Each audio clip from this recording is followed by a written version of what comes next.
Imagine se apaixonar por alguém que nunca pode te amar de volta. Agora imagine que esse alguém é você mesmo.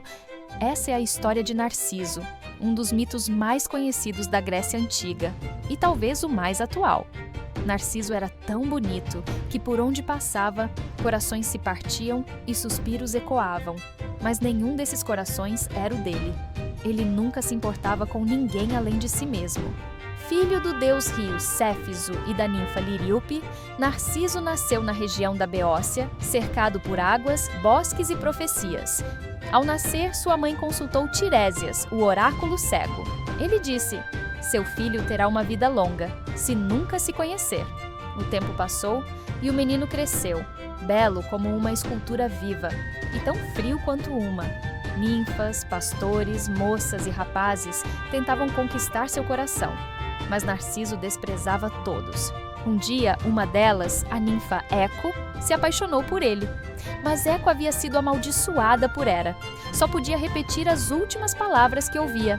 Ela o seguiu pelos bosques, sonhando com um toque, um gesto, uma chance. Quando finalmente o encontrou e tentou se aproximar, ele a rejeitou com desdém. Afasta-te, eu me basto! E Eco devolveu o desdém pelas colinas.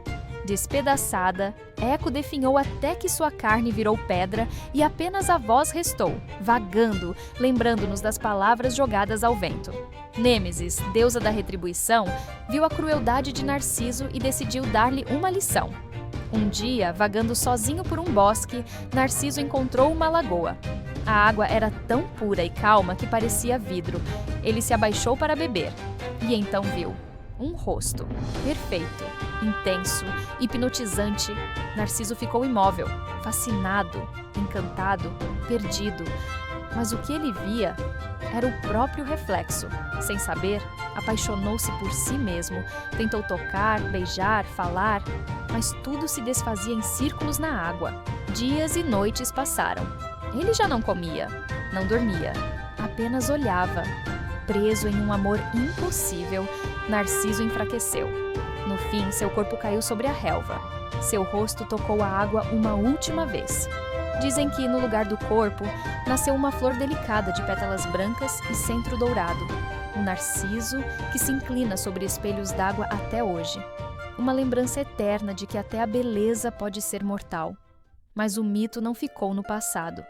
Ele é mais atual do que nunca. Eco, símbolo dos amores silenciados, lembra que voz sem escuta vira repetição sem sentido. Nêmesis ensina que o universo busca equilíbrio, o pêndulo do ego sempre retornará. E hoje, narcisismo virou diagnóstico, uma palavra que descreve o amor exagerado por si mesmo e o desdém por tudo ao redor. Em tempos de espelhos digitais e selfies sem fim, Narciso ganhou novas formas. Está no feed perfeito, no filtro que mascara, no vazio de likes que nunca preenchem. Mas também está na dor de quem se sente só, mesmo cercado por imagens, inclusive a própria. A história de Narciso não é apenas sobre vaidade, é sobre ilusão, sobre confundir imagem com identidade, reflexo com verdade e sobre o risco de olhar tanto para si que esquecemos de olhar para o outro. No fim, Narciso não morreu de beleza, morreu de solidão. A mesma que muitos sentem quando amam apenas aquilo que veem, não quem realmente são. O mito nos pergunta: estamos apenas admirando nosso reflexo ou nos perdendo nele? Talvez seja a hora de afastar-se do lago e finalmente olhar nos olhos dos outros, porque só no encontro verdadeiro é que o amor deixa de ser miragem e vira vida. Já conhecia o mito de Narciso?